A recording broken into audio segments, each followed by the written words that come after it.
Welcome, everyone. My name is Steve Misek, and I'm the host of our live broadcast here at Rush University Medical Center. Today, my guest is Dr. Joyce Tam, a neuropsychologist at Rush and an assistant professor at Rush Medical College. Thank you so much for joining us today, Dr. Tam. Thanks for having me. So, to get things started, tell us a little bit about your roles here at Rush. Sure. As a clinical neuropsychologist, I primarily work with patients in the Department of Psychiatry and Behavioral Sciences. Patients come usually because they have some concerns or problems with their thinking skills. And that can range from things like problem with attention, speed of thinking, memory, or problem solving. And the reason they have these problems can, be because of a physical or mental health reason. Really, just any disorders can affect our brain functioning. When I meet with them, I'll do evaluation. I will assess their cognitive ability, so the thinking skills, and just talk with them also about the kind of support they may need or ways to work around some of these challenges. And in your professor role, what kind of classes do you teach? Yeah, I teach communication skills for medical students. So I work with them to help them develop skills to talk with patients. I also actually supervise trainees who are in the neuropsych training program here at Rush. And so I work alongside with them as I see patients. Cool. And so October is ADHD Awareness Month. So we wanted to help our followers better understand this disorder and because it affects millions of Americans. So just to get started, can you briefly describe what ADHD stands for, some of its symptoms, and how it affects someone who suffers from it? Yeah, absolutely. So ADHD stands for Attention Deficit Hyperactivity Disorder. It's basically a disorder that starts in childhood and often continues into adulthood, and it really can affect our brain's functioning. Broadly speaking, the symptoms can be divided into two groups, inattention and also hyperactivity and impulsivity. Within the inattention group, individuals who have trouble with inattention often, as the name suggests, would have a lot of problems paying attention. They may miss details of things or make mistakes. They also have trouble sustaining their attention. So often they may start projects, but they really have a hard time following through or completing them.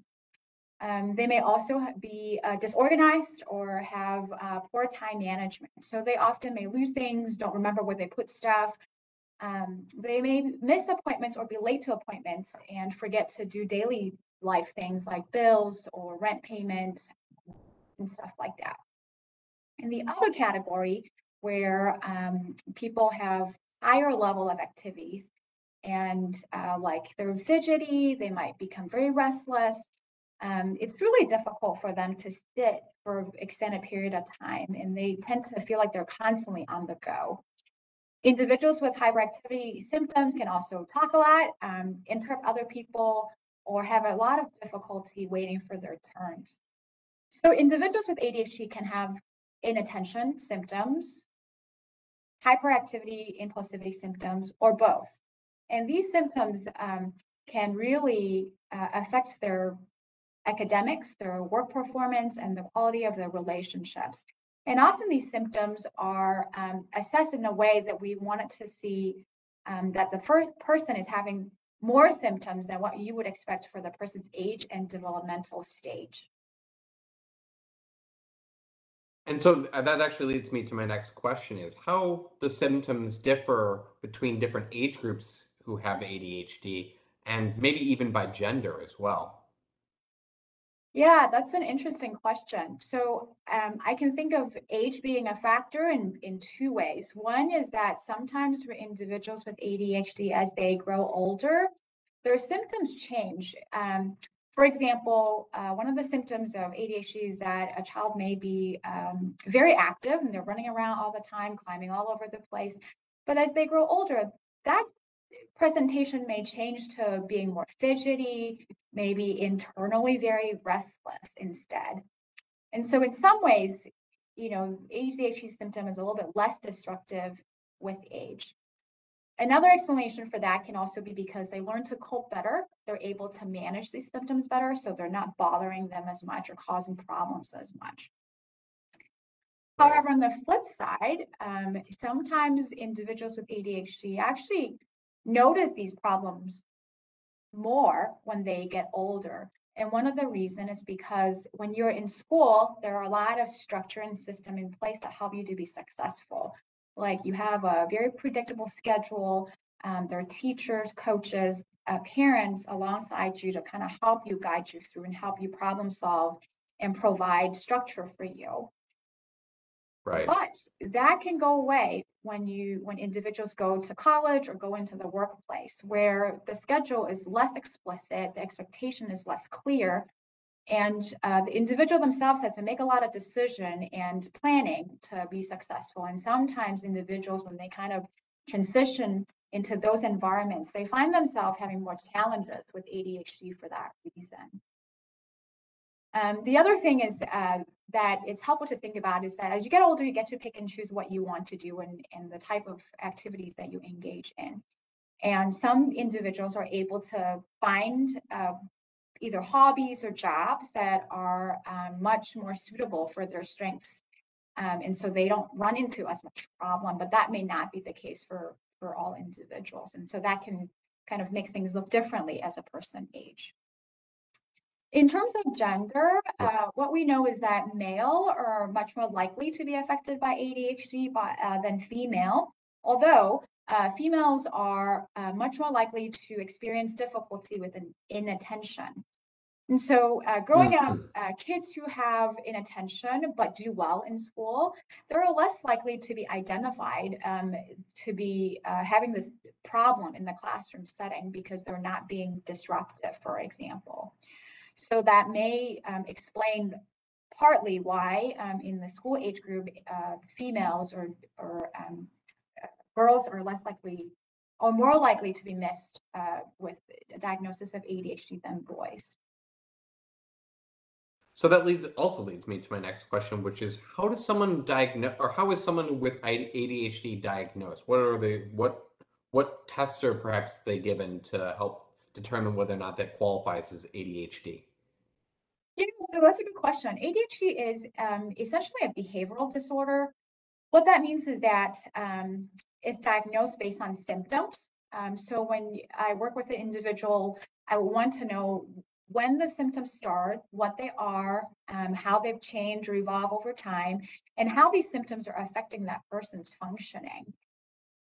Ideally, I like to also get observations from other people who know them well, whether it's a loved one, teachers, coworkers, some person or individuals who can comment on their functioning would also be helpful. ADHD is diagnosed based on set criteria published by the American Psychiatric Association, and it can be diagnosed by providers like psychiatrists, psychologists, pediatrician, primary care providers.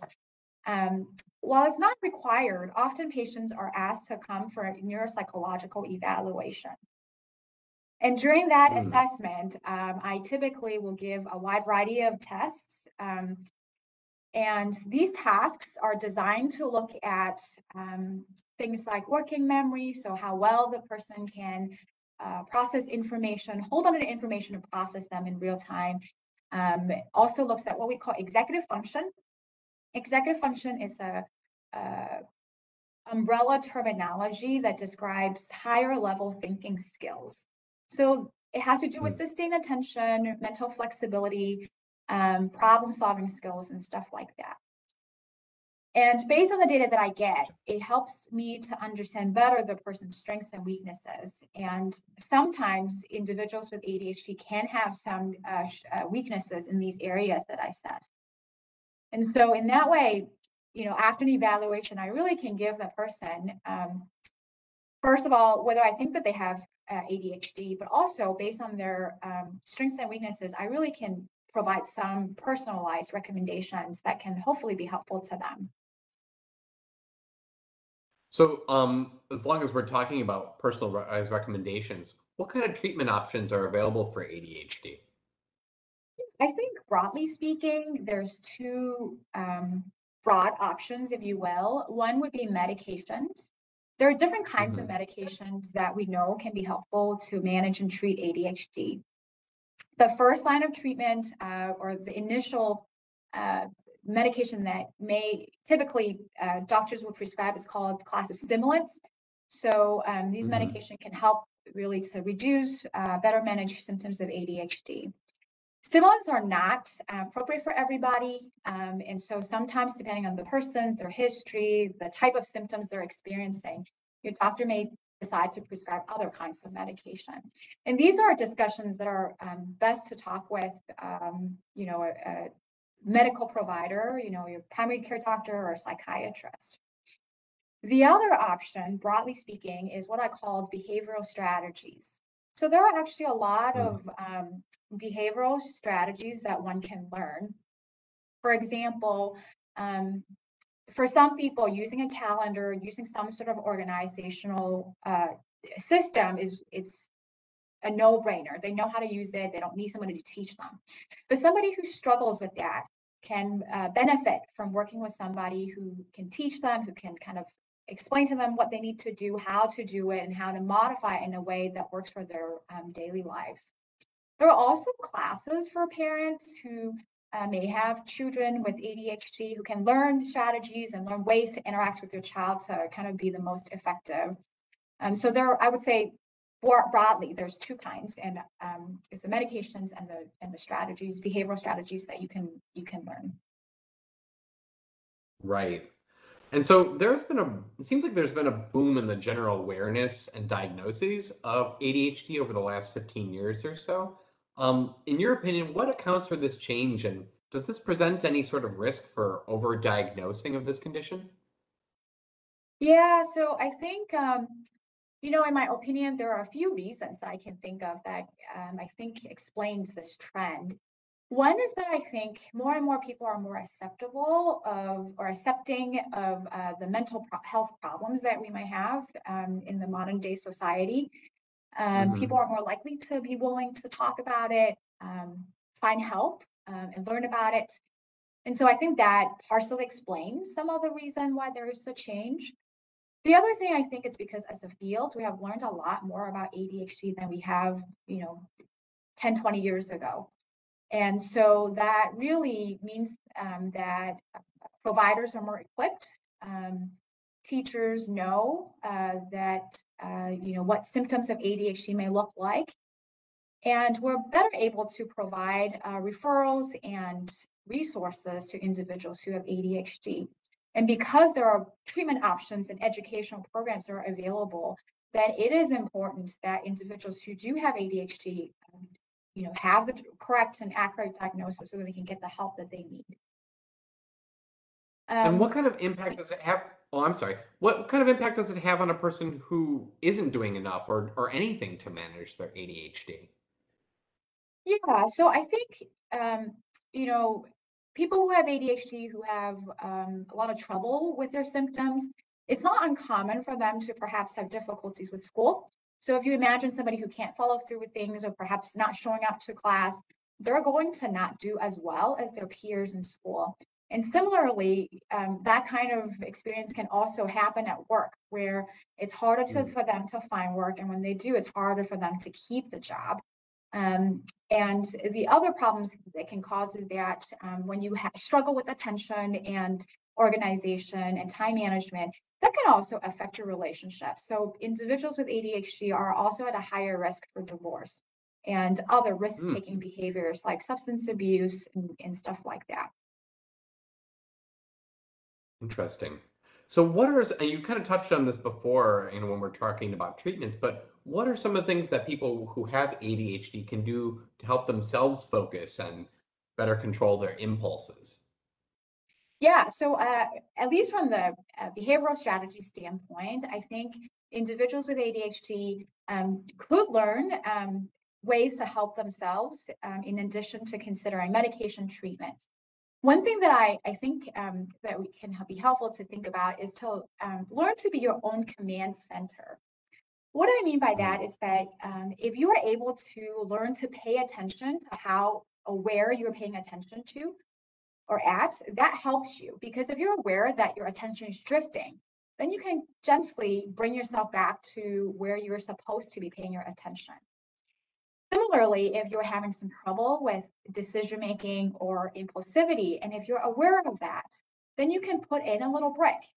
Maybe have more discussion with people you trust, or think pros and cons before you come to a decision, or executing a task. You can also write things down as they pop up in your mind. I know it's a pretty common experience where when you're supposed to focus on something that you really need to do, all of a sudden you come up with all the other things that you have to do too. And so instead of chasing after each of those ideas that pop up in your mind, perhaps writing them down and coming back to it can help you focus on the thing that you need to at hand.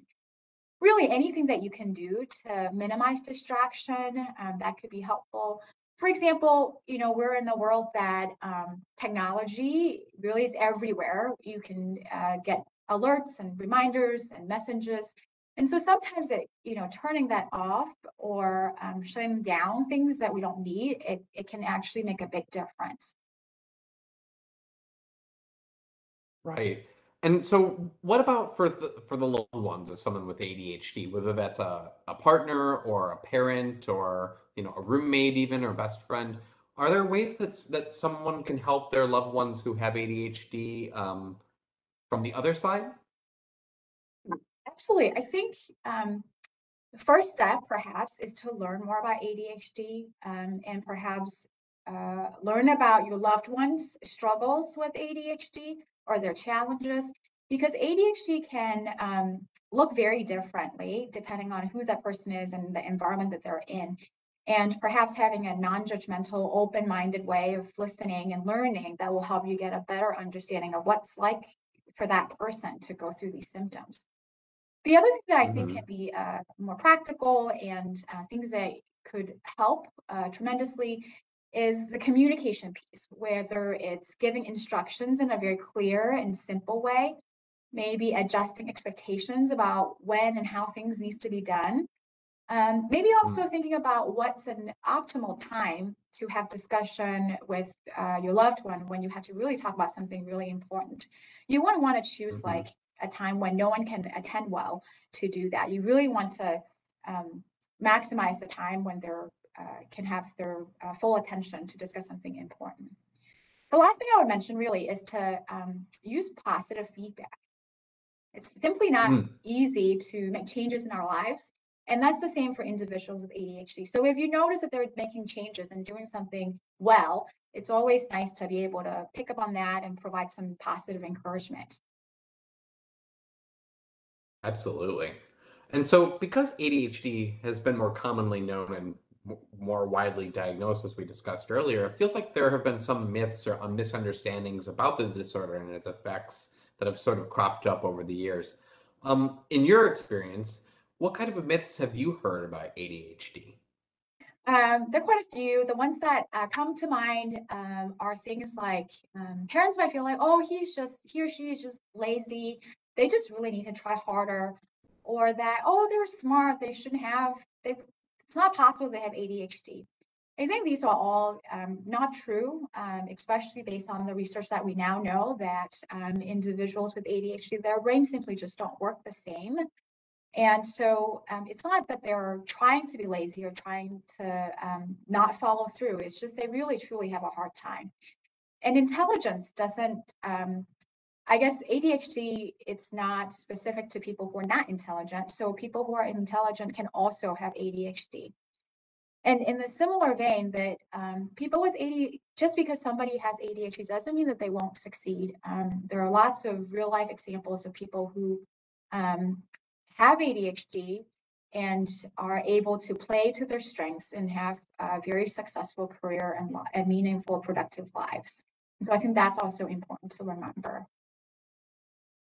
Absolutely. Well, we have to wrap it up, but thank you, Dr. Tam, for taking the time to talk with me today. Of course, And thanks to everyone who watched and has been participating and liking and sharing. We really appreciate it. Please visit rush.edu for more information about our live broadcasts and about ADHD at Rush. And stay tuned for more great live broadcasts from Rush. Thanks again.